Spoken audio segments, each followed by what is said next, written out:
What are some of the root causes that you're aware of that perhaps accelerate aging in today's world? There are actually about 40 different models of aging which try to explain why am I different at 60 than I was at 20. And there's basically two schools of thought. One is, well, it's progressive, it's inevitable, it just happens, and that's just how it is. I'm of the other mind that a lot of things are modifiable. Buy a loaf of bread in England and it will last a few days before it goes off. Here it can last almost a couple of weeks. Someone said to me once, we often say you are what you eat. He's like, but that's not true, you are what you digest. Yeah. All the different lifestyle trends that are emerging or that are now entrenched in daily routine. As a functional medicine practitioner, which one scares you the most? Boy, if you're thinking of yourself as a fat person, as an overweight person, that's not going to change. I could show you the solution, but whatever it is, it's just like they've done these studies with people who win the lottery, and within a few years, and they get tens, hundreds of millions of dollars. They're right back where they were within a couple of years. So obviously we know social interaction is great for longevity, but there are people who are super introverted. They do not want to be around people. What does that mean for them? And what does that mean for extroverts? What kind of social interaction should we be focusing on? Well, welcome back to another episode of the Longevity Lounge. As always, my name is Ben. And I'm Kaylee. And today we also have an extra co-host. Welcome, Ethan. Hello. So today we have a wonderful guest, Dr. Michael Gaeta. He holds licenses in acupuncture, in dietetics, in nutrition.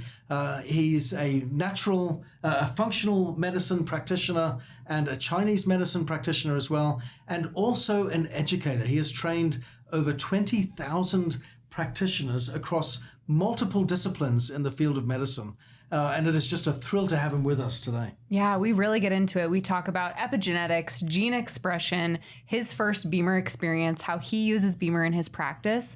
And we really just go all over the place and get pretty deep in today's conversation. So excited for you guys to listen. Let's dive in. Okay, Dr. Gaeta, we are so thrilled to have you with us today. I love what you advocate, that your course, your purpose for being here in this space of medicine is to create an environment where we have a world of people that are pursuing nature first and drugs last. I think that's just so wonderful. And tell us, as we look at longevity and our pursuit of a better life and a healthier, more vibrant life, more resilient life, what are some of the root causes that you're aware of that perhaps accelerate aging in today's world? Yes. Thank you, Ben. Great to be with you and Kaylee. And there are actually about 40 different models of aging, which try to explain why am I different at 60 than I was at 20? What changed? And is that modifiable? And there's basically two schools of thought. One is, well, it's progressive, it's inevitable, it just happens, and that's just how it is. I'm of the other mind that a lot of things are modifiable and changeable. And so there's what we call epigenetic drift. And genetics is kind of sort of the hand you're dealt. It's your fixed, immutable, ancestral inheritance genetically. But my world in Chinese and functional medicine is the epigenetic world, which is the lifestyle choices and factors that govern gene expression. So what are the things we can do? Experiences we have, foods we eat, the environment we're in. So there's a few things that I think are overlooked in the mainstream and starting to get more traction, Ben. And the first one is what we call glycation damage and advanced glycation end products. And this is simply sugar damage to our cells, to our proteins. Glycation is a good thing, but too much of it causes cellular damage and premature aging, and what we call AGEs, which is an acronym for advanced glycation end products. And this is one of the markers of aging. It's actually a blood marker that we can use to see, how are you doing with your glycation. And it's a blood test called hemoglobin A1C, which is kind of a mid-glycation checkup. You can't directly measure the AGEs, but you can measure the mid product, so to speak, which is the A1C. And a good target for that is 5.2, upper limit 5.6, pre-diabetes at 5.7, and diabetes at 6.5 and up. So that's one thing. That's one overlooked cause of accelerated aging, I think, these days. Another is endocrine reserve. So the endocrine system is one of those three systems, nervous system, endocrine system, microbiome, that governs everything in the body mind, directly or indirectly. It's one of those kind of foundational things that affects everything.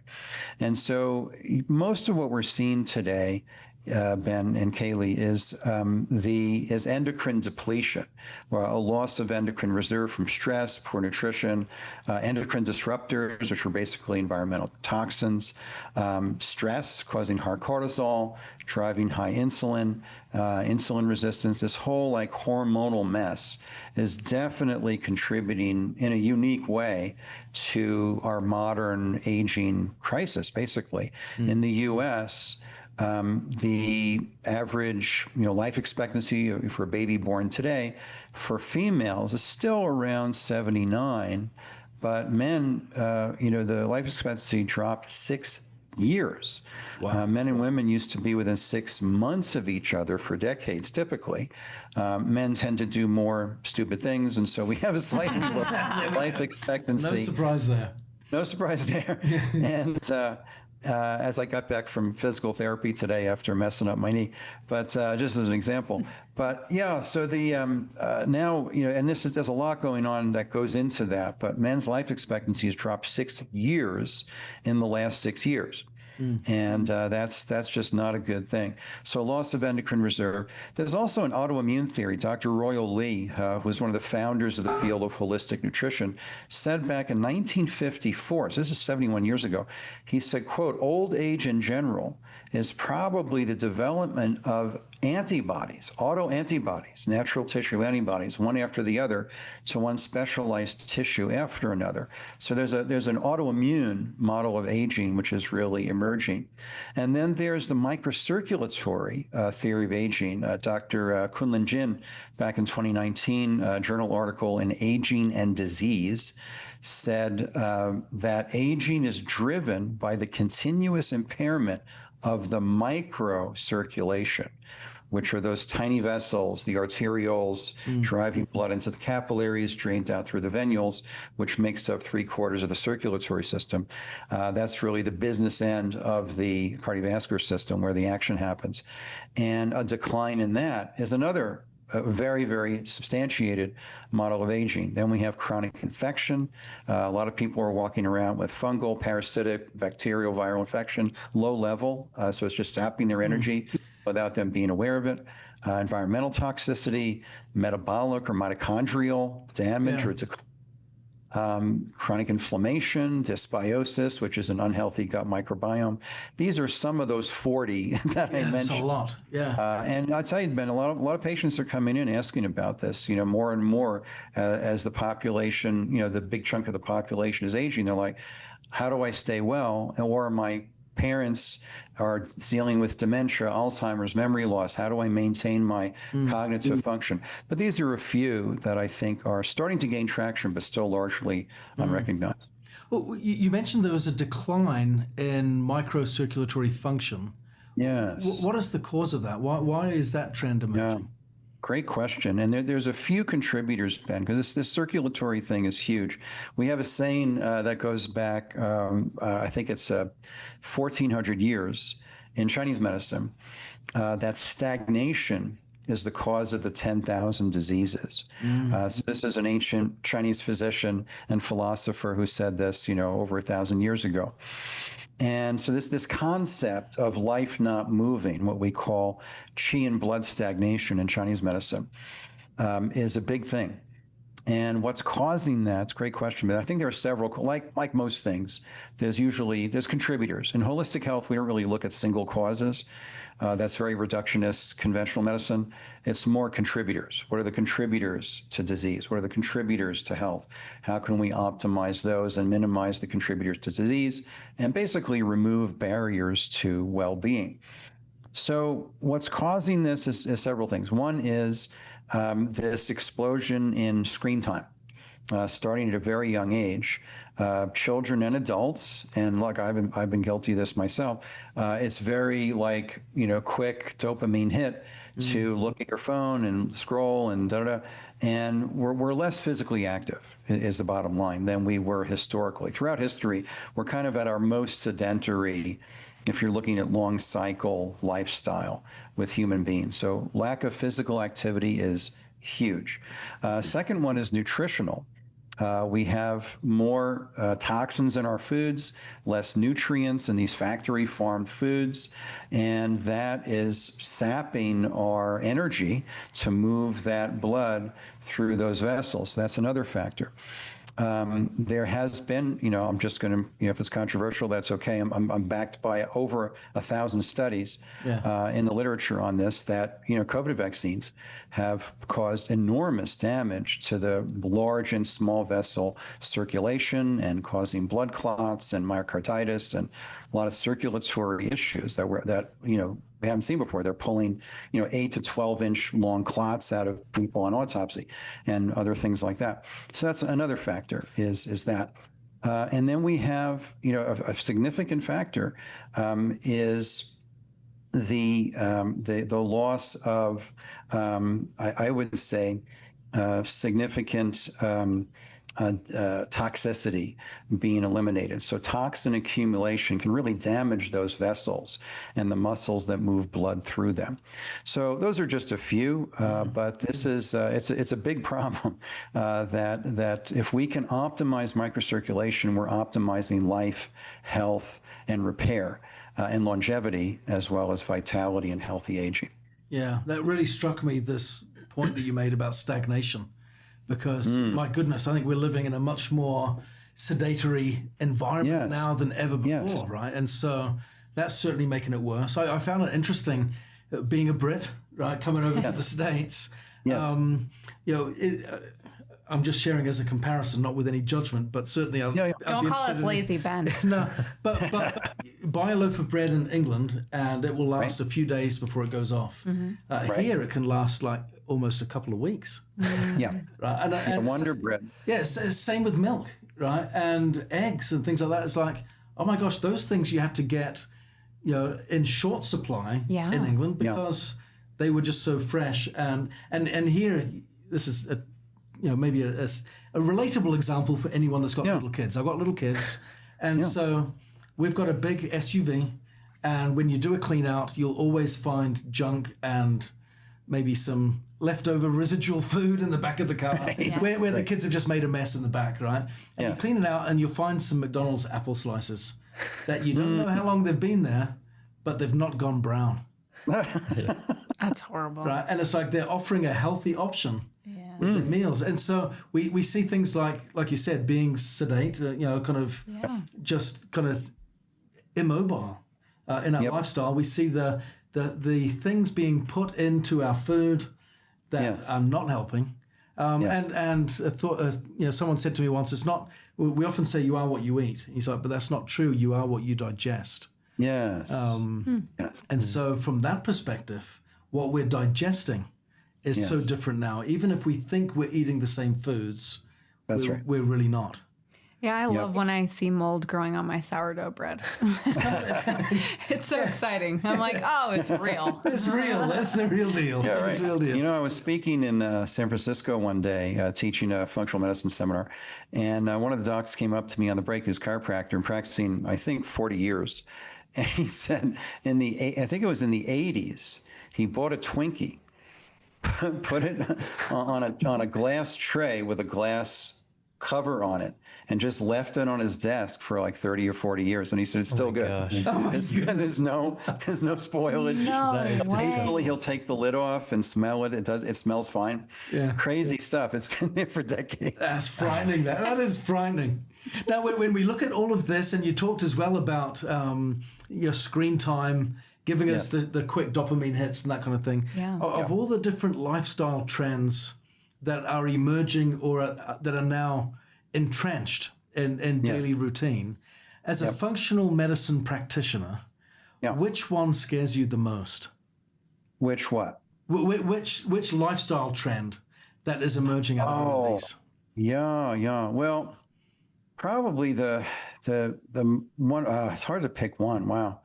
because things are getting better. I mean, I just had my 35th practice anniversary a couple of weeks ago, and I have to say things are getting better with people getting more aware, more conscious of lifestyle. So, boy, thing that would most concern me, oh boy. Well, it probably is going to be food related, not just because I'm a dietitian, nutritionist, but because it's a thing. Like you mentioned, growing up in UK, I know you've lived around the world. We have 10,000 chemicals in our foods. Here in Europe is 400. That's a big difference, so the chemical input is insane.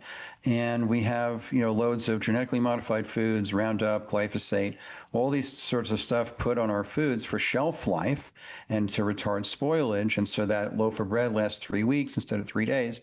So it's probably going to be nutritional quality. And in the midst of all that, I'm just seeing so many positive shifts where people are shifting to more local, more organic, more grow your food. Some people do that. There are a lot of good positive things going on in the midst of that sort of societal mess of what we could call the national malnutrition. Yeah. So you mentioned that we're getting more informed, more educated, which is good. And so you're seeing improvements. Where are some of these improvements starting to shine? Well, when I've had, just about every patient over the last this is many thousands of food diaries that I've looked at. So I ask new patients to write down everything they eat for 7 days. We'll go through it line by line. What could you eat more of, less of, what to avoid, what to include. And they're just not as bad as they used to be. You know what I mean? When I was looking at food forms, I just remember this one patient came in, and this is in the 90s, and I, this was not unusual. And he wrote down his foods for the week, and it was, oh my God, how are you alive? It was just like, it was all fast food and Diet Coke and McDonald's and everything was packaged, nothing was fresh, loads of sugar, loads of artificial sweeteners, nothing. I mean, it was like not a trace of nutrition to be found. And so it's, that doesn't happen as much anymore. So I'm hopeful. Like those food diaries. Like I just had a new patient a couple of weeks ago. It was last week actually, and so her second visit looked at the food diary. I was like, this isn't bad. So the overall trend I see is positive. There's more awareness in the public. People are less afraid of cholesterol and saturated fat, which is a huge kind of societal myth that this kind of miasmic cloud of ignorance that we've been dealing with for 40 years or 70 years even, back to the 50s and 60s where this sort of myth started. People are getting wise to it, and there's an explosion now in farmers markets and local food and CSA and know your farmer and I don't think that's just because I live in Colorado. I think it's because I have patients all over the country that people are starting to like the stuff I'm saying is not new to more people. Yeah. Right. It's like, oh, I knew that. Oh, I do that. I was like, great. We have less to fix, Yeah. So I've just seen all over the place, just a lot of signs of hope, positive shift. And it's being reflected even, as the public demand for natural foods has increased. Companies are responding to that. They don't want to be left out. Like, hey, wait a minute. We don't want all the sales going to Whole Foods. Our Safeway or whatever. We're gonna have a little organic food section too. We want those sales. So there's a lot of groundswell demand that's going up, which is very positive. Yeah, I have a question on that actually, because I think a lot of people would reason that they don't have time to eat healthy. They don't have time to make all of their meals. Some of them may say that, it's expensive to get all the best food. It's expensive to do all this stuff. And they may even reason away or justify not living a healthy lifestyle. Yes. And they have all these different reasons. So what would you say to such an individual who would say that they don't have time, it's too expensive, I want to be healthy, but I just can't do it? Right. It's a great question. And it always starts with the why, right? Start with why. Why is this important to you? Why do you want to be healthy? And, folks are coming in, they're, coming to me for advice, for recommendations, because they usually have a health issue. They've usually seen a dozen practitioners. They've gotten no help, conventional, natural, whatever, and they're still in a bad way. And so, what I personally like to do is to remind people after I ask them and get clarity about it, to just remind them, reflect back to them what they said. Well, wait a minute. You just said, you need to lose 40 pounds. You're exhausted all the time. You have these headaches and digestive problems. You can't think straight. You have no stamina and such. Is that true? Is that still true? Oh, yeah, I definitely am. That's why I'm here. Great. Here's how we get there. And then, so just to reinforce the what, because if you have the why down, if you have clarity about that, then you'll do the what. More likely you'll do the what.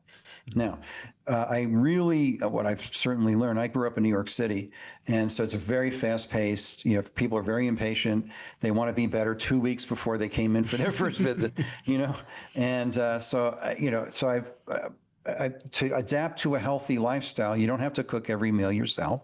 There are now, more so than ever before, there are actually prepared foods that are not going to kill you, right? It's not, you're not stuck with that guy, the super size me guy who ate McDonald's for a month and almost died. There's a lot of healthy alternatives that are ready to go. Yeah. I always have a supply of grass-fed beef jerky, just as an example. And I make most weeks a bunch of hard-boiled eggs, right? They take no time to eat, right? I can just open the beef jerky, start eating, and it's a snack. It's on the go. It's while I'm working at my desk, whatever. It's instant on. Hard-boiled egg, peel it, dump salt on it, eat it. Take an avocado, cut it in half, dump salt on it, spoon it out, eat it. So it doesn't have to take a long time. And I'm guilty of that. I'm not like a world-class chef. I can make some things. And my Sicilian mom, taught me how to cook some things. But I don't spend a lot of time cooking, so I have to make things that are relatively easy, or make a big pot of something, eat it over the week. There's strategies that make it work, everywhere from make everything yourself, cook every meal one at a time, to batch on Sunday and you've got food for the week, or choose healthy prepared foods. So there's always a way to improve, right? If your baseline is McDonald's and you switch to, Wild Pastures, which is a grass-fed organic burger place, right? That's an upgrade, right? They're beef tallow and grass-fed beef and da-da-da. And so, there's more even fast food options that are decent. Like you can walk into a Chinese restaurant and get beef with broccoli and brown rice, just for example. It takes you the same amount of time than going to Wendy's, or Burger King. Yeah. So there's always a way to make it work. And you'd be surprised, having done this for a while, how much people are willing to do once they have clarity and a reminder as to why they're doing it. Yeah. And I'll just give you one quick example. I had a patient come in. She was diagnosed with colon cancer. She had a tumor in her colon the size of a peach, which obviously needs to be removed. She came in for prevention. She's like, I don't want this to come back. I know these sorts of things can recur. And my question for her was, well, why? 64 years old, average age of diagnosis of cancer is 67, although that's been dropping, since the COVID shots came out, more younger people getting turbo cancers and all that. But so she was 64, average age of diagnosis is 67. I was like, why do you want to get better? Why do you want to prevent the cancer? And she thought about it, just for a moment. I think the question surprised her. I asked this why question a lot. Yeah. Why do you want to get better? Who else will benefit other than you if you get better? Things like that are very powerful. They're very Ben-like questions. Ben likes to get, Ben is a mindset master. And so there's a lot of, goodness in that, keeping that in mind. And so she said, after just a moment of thought, she said, my granddaughter, she's 4 years old, and I want to be there to see her grow up. I want to be there as she grows up. And she lives nearby, and I want to be part of her life till she goes off to college or whatever. I was like, great, I'm going to remind you of that a lot, because I'm going to ask you to change your diet, right? Colon cancer is, in part a dietary thing for many people, a lifestyle thing for me. I'm going to ask you to change your diet, start exercising. She did no exercise. I'm going to ask you to take some supplements, take some herbs. This was 20-ish, 25 years ago. So I wasn't involved with the BEMER at that time, but I would have recommended that before. I hadn't even heard of it at that time. But I would have recommended she get this home care device for herself. And then she was one of the most compliant patients. And anytime, there was like, I just didn't feel like it. I'm like, remember why? She said, oh, my granddaughter. And that was it. I had to remind her once, and that was it. She was wonderful. She had such good results. She felt better than she had in 20 years. She basically reversed aged over the next, year or two that we were working together. It was remarkable. She looked different. She was all pale and wrinkled and frail, and she was just like, vital, strong person after going through surgery and chemo, radiation, whatever she went through. Despite all of that, 12 months out, she was a completely different person. And I think part of it was, I gave her some good recommendations, and all I do is make suggestions all day, as I like to tell the patient. And I told her, look, I suggest you decide. I'm just going to make suggestions. You decide what you want to do. But she took those suggestions and ran with it and had a great outcome. And I think in part because she remembered why she was doing it. Mm. Yeah, I love that. Oh, it's so true, because I think in a previous episode, Ben had mentioned the I'm going to get the quote wrong, but the pain of the problem is worse than the pain of the solution. You won't do it. Right? Yeah. That's a great quote. Yeah, Jim Rohn said the pain of discipline is much less than the pain of regret. Yeah. Same theme. And then Ben knows that quote. Yeah. Let me ask a question then. So this is fascinating. A lot of what you do is in the preventative state as well, right? You're helping people. Ideally. Yeah. Yeah, we get, yeah. Yeah, so I'm mindful of a lady that I worked with a number of years ago who was a heavy smoker, for example, right? And I remember asking her once, why don't you quit? There's plenty of evidence to suggest that you should. For sure. Right?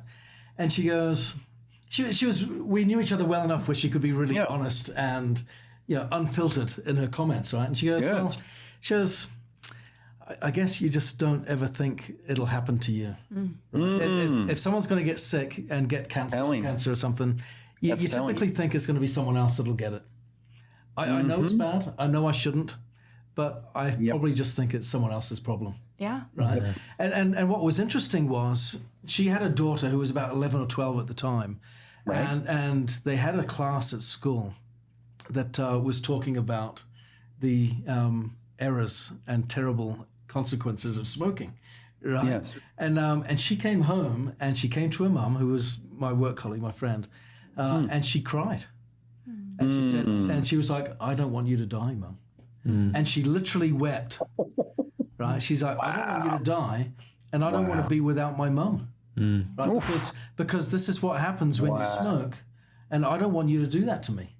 Wow. All of a sudden then, she had motive to quit. Yeah. Oh, wow. Right. And that was powerful. So when you talk about asking people, what's your why? Yeah. I always say, you'll always find a how if you've got a strong enough why. Yeah. And that was Nietzsche. Yeah. So with that being said, with the hundreds or the thousands of patients that you've worked with over the years, what would you say is the most common why for people wanting to improve their health? Yeah. Well, some of it's the present, like I feel terrible, and some of it's the future. I don't want to feel terrible, right? And especially folks in their 40s, 50s, 60s who are watching their parents go through whatever. Yeah. Both my parents had some version of Alzheimer's and dementia and memory loss, and it indirectly caused my mom's death. So it's one of those two things. It's like, I feel terrible, and part of the present one, I feel terrible, is I don't want to be taking 6, 7, 8, 12 drugs for the rest of my life, right? And my whole slogan for my school and my clinic is nature first, drugs last. That doesn't mean drugs are bad. They're just overused.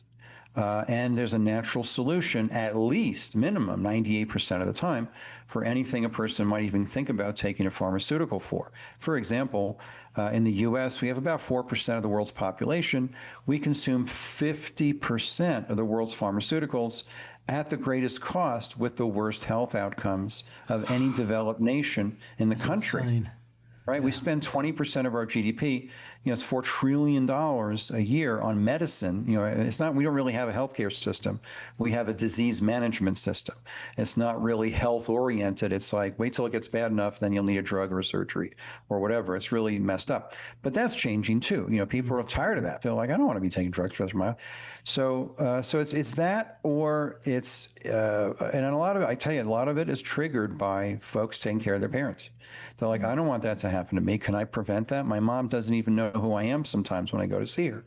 I don't want that to happen to me. What can I do? That's just happened. I had a new patient about a month ago, and she's like, I'm in pretty good health, but my mom, it's really upsetting me what she's going through. And she said, well, can you help her? I was like, sure. But that was great. But also, like, can we prevent that? Or am I doomed to go through this cognitive decline? We're teaching a course on this right now, optimizing brain vitality, because it's such a big issue. So it's going to be one of those two things: present reality or an undesirable future that they're worried about. And then, the other thing is there's a lot of concern. There's a general thing of, then I won't be able to be there for blank, my spouse, my kids, whatever, that sort of thing, like that, like what you were talking about, like, mom, don't die, stop smoking. That's huge. I mean, talk about a powerful why. So it's going to be something like that. But I would say the average typical patient, present reality ain't good. They don't want to be drugged up for the rest of their life. They want a lasting natural solution. And that's why they're coming. And also usually after they've seen, 3, 6, 5, 10, 12, 20 practitioners before getting here. It's crazy. It's crazy that it gets to that point. Like, we have to wait till the worst case scenario. You see your own parents doing terrible for you to suddenly consider, oh no, maybe I should do something. And I think I realized that, like, when I was coaching, I focused mostly on just training men. And it was weird because I went through this phase. You were talking about this earlier of mindset and your why. Yeah. I realized that most of my coaching, talking to these people, were talking about their life problems. And I started to have all this imposter syndrome because I was this young 20-year-old talking to these like 40, 50-year-old men who have made it in their life. And all of a sudden, this is verged onto me talking about life and giving life advice. I'm not even talking about fitness. I'm not talking about training. I'm not offering any of that help. And it just felt so odd to me because all of a sudden, all of these men started opening up about their marital problems, their addictions that they had. And all of a sudden I was like, whoa, I don't feel qualified to talk about this at all. And I think for so many people, we already know what we're supposed to do. We hear it all the time. We're bombarded with the information, but so many people just can't change. They have this belief about themselves or this mindset of, like you said, they just don't have a why. And I think it's so hard for them to just think of themselves as someone who can be that kind of person. And for me, I think I'm privileged in that I have the personality type and I just love fitness. Like, I don't have to work against my insecurities or anything.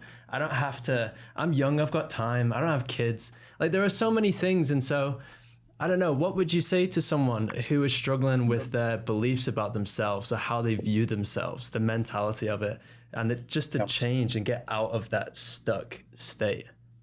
Yeah, well, it's been said, and I know Ben has talked about this in his trainings, is you tend to become who you hang out with. And so if people, and if the only role model they have, parent or whatever, isn't doing well, then their sense of what's possible ain't great. Right? Because they just see that's what's possible and that's how it is. So one of my jobs in that first visit, that initial evaluation, whether it's in person or by phone or video or whatever, is to give them hope. To help them sense into, feel into, imagine into a different future. Right? And just to affirm to them that's possible. Have hope. You can get better. This is all reversible potentially. This is improvable. You can get better. And I tell you, I just say that in some way or another, and they start crying. On video or in the treatment room, they're like, because nobody told them that before. They just think this is how it is. It's just going to go downhill from here. And say, well, actually, it doesn't have to be that way. And I like to ask patients, if this went really well, how would you know? right? Begin with the end in mind, right? So if we were perfectly successful in every way, how would you know? Like, what would be happening? How would you feel? What would be? And then, like, and nobody asks them that. They're like, they're just like struggling against the inevitable decline of aging. And then here's somebody saying, well, what if this went really well and you could have a preferred future? What would that be? And they just get really excited. And then I just affirm to them that's possible. And I tell them I can't guarantee or promise an outcome, but I can say I've been doing this for a while, and that is possible. That is doable. You can have that. It's going to take something, but you can. And so that just that hope and possibility is huge for people. Huge, huge, huge. It's everything. Because they may not have had. Oh, sorry. Yeah, because they may not have somebody in their life who's like who they want to be. Yeah. Right. Yeah. Like Ben talks about this, seek role models, who's done this before, that kind of thing. That relates to health too. Ben is the business meister helping, a zillion people, be successful in their lives. But this is a health thing too. Like if you don't have role models, like, oh, I have this older friend who's like amazingly fit, happy, healthy, great family, great relationships, and like, oh, I want that. So sometimes it's in imagination, but that's okay. Just to see the possibility, because we tend to live into our possibilities or what we think is possible. So if that can shift, then a whole new world of possibilities opens. I can't promise an outcome, but I never limit what's possible. Like I'm doing those two things. Like I can't guarantee an outcome, but I'm also never going to limit what's possible. I've had patients come in, stage 4 metastatic cancer. They've been given 2-3 months to live. And I'm like, I don't know what's going to happen. But I'm also not going to limit what's possible. And like 3 years later, 5 years later, they're like, wait a minute, I'm still here and I feel better. So that sort of thing. And I think the coolest part, and although it can be overwhelming, I think right now it feels like more than ever we're kind of inundated with all of this information, all these resources that you can improve your health, and you can do this, or you can take this, or you can supplement with this, but. It is empowering and exciting to know that you can take control of your health. Yes. And you can kind of take matters into your own hands. And if you want to enhance your health or live longer, or maybe, cure something that you have, or, take control of it that way rather than just taking a drug. I think that's really powerful. I think that is one of the most important tasks of life. Yeah. Is to understand how much control we truly have. Now, I had a mentor that said to me repeatedly, he's like, Ben, if I could part the veil and show you who you really are, you would rise up and never be the same. Yeah, and I really believe that to be true. So much of our hope in ourselves compromises our choices, even when we know what's right, because we don't have the confidence or conviction in us that it will work for us. And so we don't take the needed steps. Yeah. And sometimes I kind of like what you were talking about. I've kind of realized that a lot of the issues because I was training multiple guys at different ages at the same time. And like what you were saying, I got to a point where I was like, okay, I need to help these men believe that they are that kind of person, that they can get fit and change their life. And I had to do an exercise with them and say it out loud. Like, no, I am a fitness person. That is who I am. And that's why I'm doing these things. Because I think sometimes if I genuinely keep telling myself I'm a lazy bum, I'm not going to suddenly wake up tomorrow and start doing all this crazy stuff and, chasing after my goals. And I realized, that was massive. It was just identity, the belief that you have about yourself sometimes just needs to change first. Yeah. Great point. Yeah, the identity shift is actually the most important thing. Because if I, had a patient come in who wanted to lose weight, I mean, as a nutritionist, I get a lot of that. And as if you're thinking of yourself as a fat person, as an overweight person, as a, that's not going to change. I could show you the solution, but whatever it is, it's just like they've done these studies with people who win the lottery, and within a few, and they get tens, hundreds of millions of dollars. They're right back where they were within a couple of years, because their identity is as a not wealthy person. So they don't think that way. They don't think of themselves that way, and so they just sabotage the whole thing. They figure out how to go back to their set point, which is their identity. So the identity shift is actually the most important thing. Everything flows from that. Who am I? Right? That's the ageless, timeless question in all religious or spiritual traditions. It's the same core question, and it's a health thing too. Who am I in my well-being, my quality of life, my vitality, my, whatever. And so that's sometimes the hardest thing, but it's really the most important thing. It's the most worthwhile thing, is to look at that question, however difficult it is to look at that. A person who wants to be wealthy and they still think of themselves as a poor person, it's going to be a little slim, like there was a saying, it was just a theoretical, that if all the wealth in the world was equally distributed among all people, within a couple of years, it would be back where it is today, right? It would find its way back to, in the exact, hands that the amount, because unless the identity shifts, you're kind of rearranging deck chairs on the Titanic. Yeah, I think it was Aristotle that said, "We are what we repeatedly do."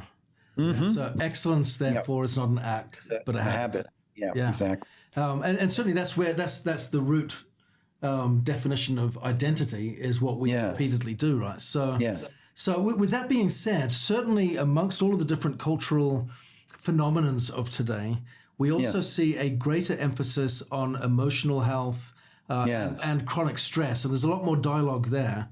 How do you see chronic stress and emotional health, or the lack of emotional health, showing up physically in our bodies? Yeah. Well, that's a great question, Ben. And what we're seeing a real explosion of in our modern age, and I want to emphasize this, we live in a time of the great, so if we look at the model of supply and demand, from a health perspective, if you have greater demands than you have supply, things are going to break down, right? So right now we live in a time of the greatest demands on the body-mind in humanity than at any time in human history, ever. We live in the time of the greatest demands ever. And the supply, or if you want to say support, or to support that demand is not meeting the demand. And so we have this explosion in chronic disease, because on a daily basis, which is the stuff that counts the most, there's this gap between what we need to support the demands and what we're actually doing and receiving nutritionally and in all kinds of ways. So one of the things, and this is for a few reasons. One is the diseases of isolation. And this is partly all the COVID nonsense and lockdowns, all the useless stuff caused a lot of damage, psychologically, mentally, emotionally, socially. And so really so what we saw now, all the statistics, the studies, Johns Hopkins, all the data is in that this is just one example, that the lockdowns were way more damaging than the virus and the bioweapon. So, so keeping people separate, locked up, apart from each other, 6 feet, don't talk to anybody, don't leave your house, don't see grandma in the nursing home. All of this was catastrophic. So diseases of isolation, and it started long before that, are a huge thing. So people are getting cardiovascular issues. Just as an example, I was speaking in Long Beach, California at a medical conference, teaching physicians about herbs. And I'm driving to the hotel where the conference was, and there's a physician sharing the shuttle who was talking very excitedly to another doctor. I said, "What are you so excited about?" She said, "Did you see a study just came out today that being part of a group, didn't even matter what the group was, could be a book club or, I was in a men's group for 10 years, whatever, twice a month, that's all it is. It doesn't have to be every day, it doesn't even have to be every week, but just twice a month reduces your risk of cardiovascular disease and death by 40%. I'm like, wow, that's better than statins. And they're like, yeah, you're right. It is a lot better than statins. But anyway, so we're seeing this explosion in diseases of isolation just in general in recent decades in the modern world, where technology has replaced human interaction. That's why I call it anti-social media, because you're interacting with a screen, not a person. And so there's a lot less, human interaction. And there's been a lot of research done on this, the importance of having meals with other people, having meals with your family. Being with other people, not getting isolated, is very, very important. So we're seeing a lot of this, and it's manifesting, physically as cardiovascular disease and gut problems, immune issues, belly fat, metabolic issues, but also emotionally. People are more fearful, anxious, depressed, don't sleep well. When they lack both purpose and connection. So you kind of need both. This is sort of the fuzzy factors that it's not like, oh, eat this many calories and this many nutrients and this milligram of that. But it's a little fuzzier thing, but very important is to have a sense of purpose. Like I serve something larger than myself, and whether it's your family or your community or your society, whatever, and you're staying in regular connection with other people.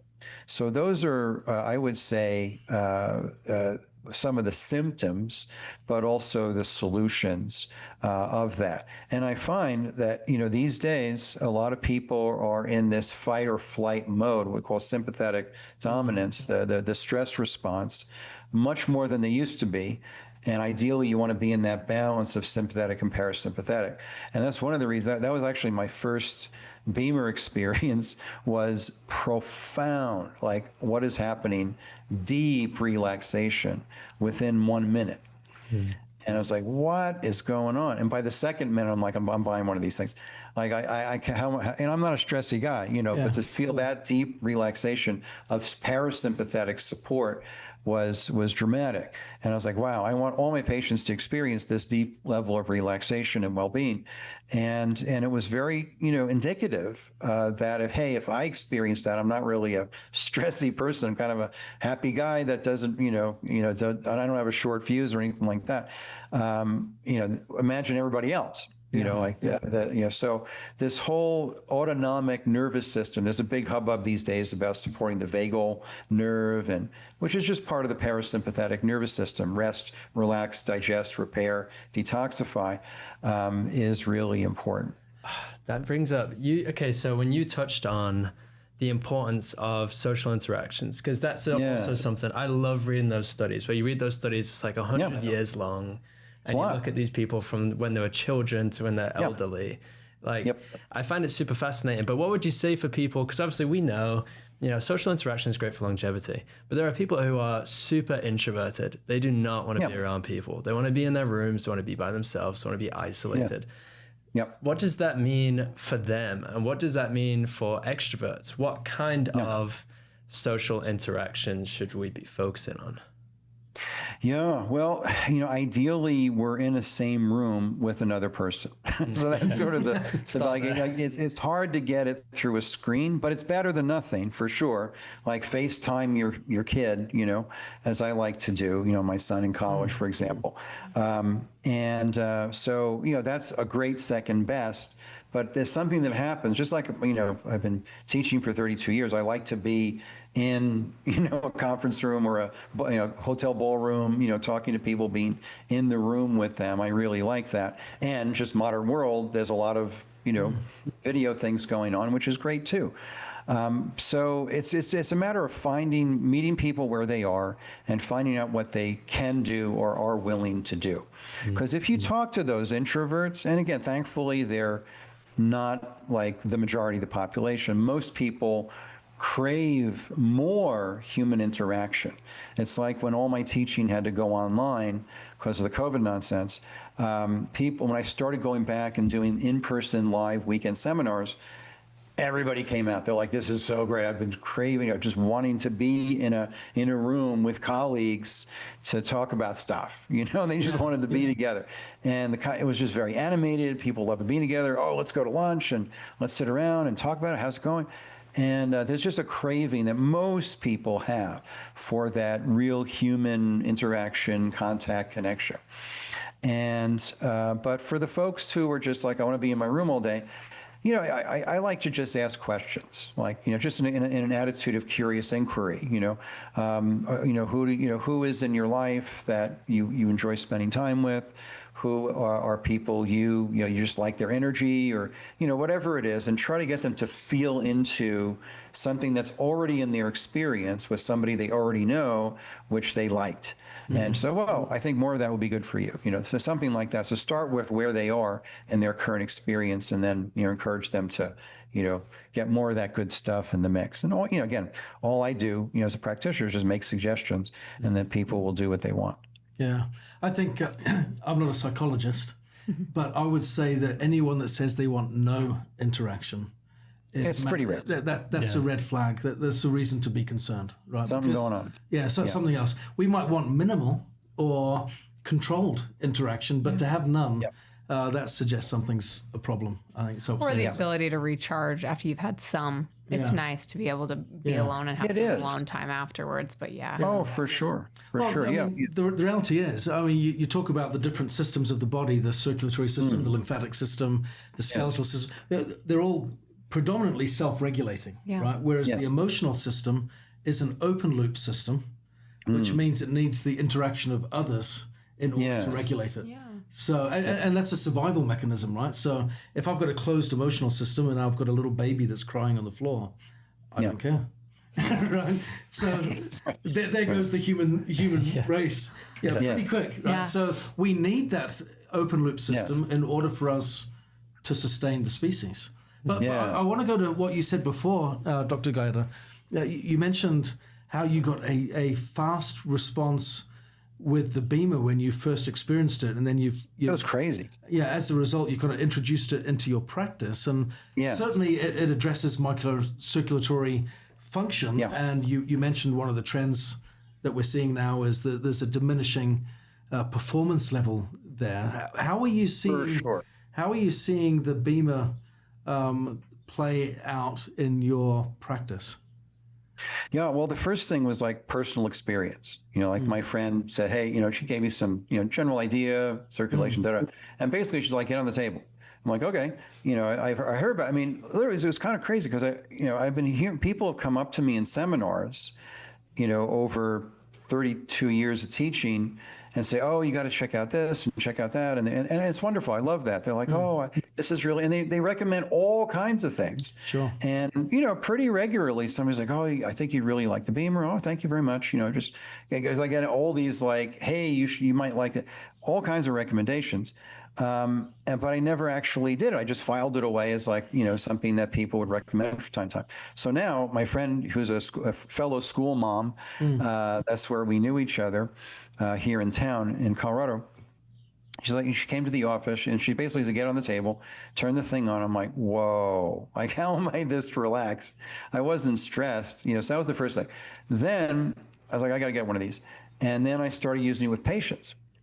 And then, as I like to say, I became a better acupuncturist overnight because building that into the acupuncture and bodywork session, people immediately felt, they're like, what's different today? Something's different. What happened? I feel more relaxed. I'm off the table. I feel even more, and they're used to feeling good, but now I'm like feeling extra good. Like, what happened? I'm getting off the table feeling more alert, more awake, more calm. I'm kind of in the zone. I'm in Boulder, Colorado, probably the most elite athletes per capita than, world-class athletes than like anywhere in the world. And, some of these folks come in and they're like, I'm in the zone. Like, how did this happen? Like, what?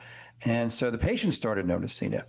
And then some of them got one to use at home. And they're like, I look forward to turning that thing on for 8 minutes twice a day. This is like part of my life now, and I love it. I look forward to it because I feel so good. And, it's for everybody in the house. My husband likes it. I like it, whatever. And so then I was like, okay, I got the me confirmation, thumbs up. I got the patient thumbs up. Now I'm going to talk to my students about it, who are practitioners. These are chiropractors and acupuncturists and physicians and naturopaths and nutritionists, for example. And I'm like, guys, I'm having a great experience here. Try it out. And some of them did. A lot of them did. And 100% happiness. They're like, they feel better. And then they immediately, their patients are like, wow, this is good. And so they're recommending it to their patients. So it's been like 100% happiness rate, like no buyer's remorse. It's like buyer's delight. They're like, this is awesome. And so, that's just a lot of evidence for me, and then, the other thing for me was, because I teach functional medicine the whole week. I see patients on Tuesdays, but the rest of the week I'm teaching functional medicine to practitioners and health conscious people, but mostly practitioners. And so I'm I'm reviewing hundreds of studies in the medical literature every month for our courses, and cardiovascular, autoimmune, cancer, our functional medicine certification. And so I'm in research like all the time. So I was like, well, what's the deal? Is there any research to support this thing? And my friend said, yeah, there's about 20 studies. So I read those. I'm like, that's impressive. Let me see if there's any more. The 60th study just came out. I found 59 studies. The 60th study came out last week, and out of Hungary, on the improvement in physical endurance in police academy students. These 18 to 20-year-old guys had a dramatic improvement in physical endurance doing what's called shuttle runs, where they run back and forth between 2 points, and they were. It was a placebo-controlled study, and the experimental group, the BEMER group, had dramatically improved physical endurance in doing that shuttle run. And this just came out like a week or two ago. So I was like, wow, there's no, and while I'm spending, hundreds of hours looking at the medical literature over the last 2.5 years since I was introduced to the thing, the average device has like 0 studies on it, on using that exact device. Maybe 1, maybe 2, but not 60, not even close. So that satisfies the mental, academic in you, functional medicine, academic, science, research, medical stuff. That satisfies that part of my mind. But it really started with an experience. Like, I'm super relaxed, and then I had stem cells to avoid surgery on my knee that I had messed up from martial arts and skiing, and I healed so much faster, and I saw an immediate difference in swelling, discomfort, mobility. It just improved within 20 minutes of just wrapping the thing around my knee. So all these indications were like, wow, there's something real here. I think the studies is the coolest, most intriguing part about BEMER. I think last week we had on Dr. Dylan Jenkins, and he talked about how there was studies on other companies use studies on PEMF devices. Right. That's generic. But it's not, it's generic to that product base, but BEMER studies are on BEMER, specifically on the BEMER product and the That's BEMER unique. wavelength. And I think that's just so awesome. Yeah. It's totally unique. I mean, there's nothing. It's in literally a category of one. Yeah. And because the PEMF field carries the BEMER signal like a passenger in a car, but it isn't the reason it works. Like, the PEMF field is great, but it's what it carries that's the kind of secret sauce, so to speak, and that's entirely unique. So yeah, I've been deep into the literature for 2.5 years. These other devices just use generic waveforms. Here's a square wave, sawtooth wave, blah, blah, blah, and we just crank it up. And they think that more power, more dose, higher, there's even a product called higher dose. Complete misunderstanding, of what we're doing, of what's important. Just like in nutrition, I take 5,000 milligrams of ascorbic acid. Well, that's a drug, like more is not necessarily better. Instead of taking a food-based supplement that's made of mushrooms and pea vine and, whatever, alfalfa, that's a very different thing. Even though the dose is lower, it's much more functionally relevant. So I was kind of used to this idea. In fact, I was at a nutrition conference a year ago, and I bumped into a friend who's a fellow acupuncturist. He's in Florida. He's like, Mike, I know you're into this PEMF thing now. I got the device you need. It's so much better. It's so much more powerful. It's got this massive, like hundreds of times the power. And I said, and what I said to him, I'm uninterested. I know. Well, I said, look, you stick with that high dose synthetic vitamin. I'm going to stick with the food-based, approach, more food concentrate. And he got it. He's like, I kind of busted him because we both use standard process supplements in our practices. We know the philosophy of low dose natural source compared to synthetic high dose. So he kind of like, oh, what a great he metaphor. understood the concept. Yeah, it is. Yeah. That the high dose doesn't necessarily mean better. Yeah. That you can actually get a better outcome at a lower dose of a vitamin in a natural form. You can get a better result at low intensity, low frequency than a massive dose, that sort of thing. And plus, I was like, by the way, what does it cost? He's like, it's $40,000. Like, what? And you need like 4 or 5 weekend seminars to even learn how to use the thing. Wow. Like, what? So it's like, that's not, my patients are not going to do that. So I need something they can use every day at home, and it's simple. Yeah. So I think I gave him some food for thought, because he got deceived into this more power is better idea. Yeah. And it's really not. Yeah. That's a profound metaphor that you used of comparing the functional food versus the synthetic vitamin. My goodness, love it. Hey, Dr. Gaeta, this has been a tremendous conversation, so enriching, so entertaining. I've loved this. We definitely need to have you on again. Love to. Yeah, so thank you so much for being with us and sharing your experience, your wisdom, and your passion for wellness. It's been tremendous. Yeah, and really quick before we go, where can everyone find you if they want to follow along with your institute or just you personally? Yeah. Well, we have the Gaeta Institute for Holistic Health Education. We have 60 courses in holistic health, natural living, natural functional medicine for practitioners and the health conscious public, 23 faculty.